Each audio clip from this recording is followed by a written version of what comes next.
చంద్రబాబు ప్రభుత్వం మీద ఒక భారీ తిరుగుబాటు అయితే మొదలైంది. అది కూడా అంగన్వాడీల నుంచి ఎక్కడికక్కడ జిల్లాల వ్యాప్తంగా అంగన్వాడీల నిరసన అయితే వ్యక్తం చేశారు. కాకపోతే ఇది కేవలం సాక్షి పేపర్కి మాత్రమే పరిమితమైంది.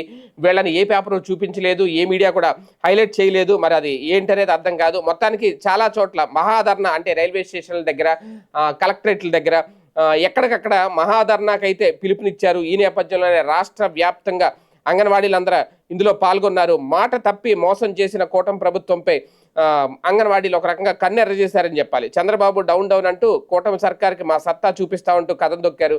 ఎక్కడికక్కడ బస్ స్టాండ్ల దగ్గర, టోల్ గేట్ల దగ్గర, రైల్వే స్టేషన్ల దగ్గర మొత్తం ఎక్కడికక్కడ అంటే చాలా వరకు చాలా మందిని గృహ నిర్బంధాలు కూడా చేసింది ప్రభుత్వం. కాకపోతే అయినా సరే బయటకు వచ్చి నిరసనలు తెలియజేశారట. ఇది కేవలం అంటే వీళ్ళు ప్రధానంగా డిమాండ్లు ఏంటంటే ముందు నుంచి చెప్తున్నవే. జగన్మోహన్ రెడ్డి గారి టైంలో కూడా వీళ్ళు అడిగింది నెలకి వాళ్ళ వేతనం 26,000 వరకు పెంచాలి అంగన్వాడీలకి. అలాగే ఈ గ్రాట్యుటీ చెల్లింపు ఏదైతే ఉంటుందో గతంలో గ్రాట్యుటీ ఇస్తామని ఒక హామీ ఇచ్చారు, అది ఇమీడియట్గా అమలు చేయాలి. అలాగే మినీ అంగన్వాడీలను మెయిన్ సెంటర్లుగా మారుస్తూ జీవో కూడా ఇమీడియట్గా ఇవ్వాలి అని అడుగుతున్నారు. రాజకీయ జోక్యాన్ని అరికట్టి హెల్పర్ల పదోన్నతులపై నిర్దిష్ట మార్గదర్శకాలు రూపొందించి ఇమీడియట్గా దాన్ని అమలు చేయాలి అనేది. అలాగే సాధికారత సర్వేలో ప్రభుత్వ ఉద్యోగులు అనే పదం తొలగించి సంక్షేమ పథకాలను అంగన్వాడీలకు కూడా వర్తింప చేయాలి. అదే ఇది కూడా వీళ్ళు చెప్తున్నమాట. ఎందుకంటే అంగన్వాడీలు పెద్దగా ఏం డబ్బున్న వాళ్ళు ఎవరో ఉండరు. వాళ్ళకి ఇందులో గవర్నమెంట్ ఎంప్లాయ్ అనేది చూపించేసి వాళ్ళకు కూడా పథకాలు ఇవ్వట్లేదు అనేది, అది తొలగించాలి ఇమీడియట్గా.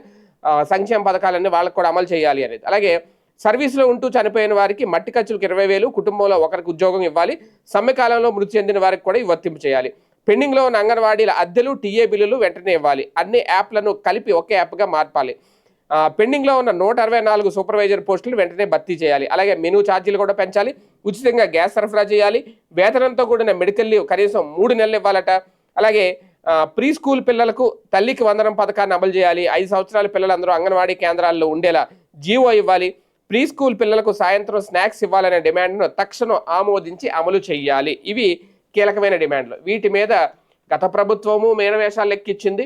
ఇప్పుడు ప్రభుత్వం తప్పించుకునే ధోరణిలో ముందుకెళ్తోంది.